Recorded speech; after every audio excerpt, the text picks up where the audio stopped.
Ano ang diabetic ketoacidosis? Tulad ba ito ng diabetes na pangkaraniwan na ating naririnig? Alamin natin sa pamamagitan ni Dr. Pete De La Peña sa sagot ni Doc.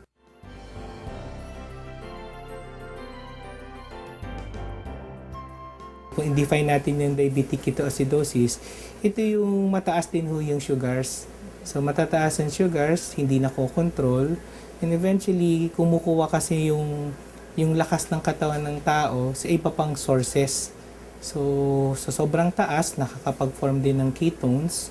Yung ketones na yun, lason na yun sa katawan aasim na rin yung dugo, kaya tinatawag namin acidosis.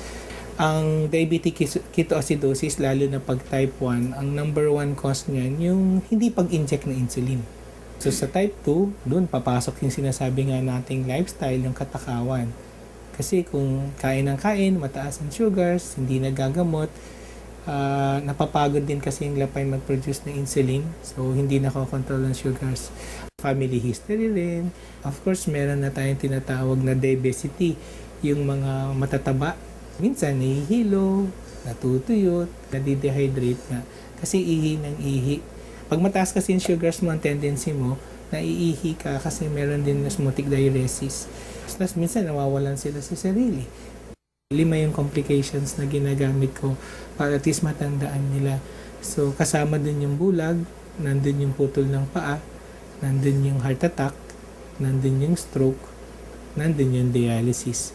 So, yun yung iniiwasan natin. Lifestyle talaga ang punot dulo niyan Walang magaling na gamot kung ang pasyente matakaw. So, nag-start sa diet, very important diet. Then, nandun din of course yung exercise. Yung gamot, pang 3 lang yan sa amin Kasi kahit bigay ng gamot, kung hindi naman susunod dun sa lifestyle, mahirapan din kami mag-control. So, ang pinaka-importante sa amin ay turuan yung pasyente namin kung anong dapat gawin sa pag-control ng sugars nila. Education is also very important in part of the treatment.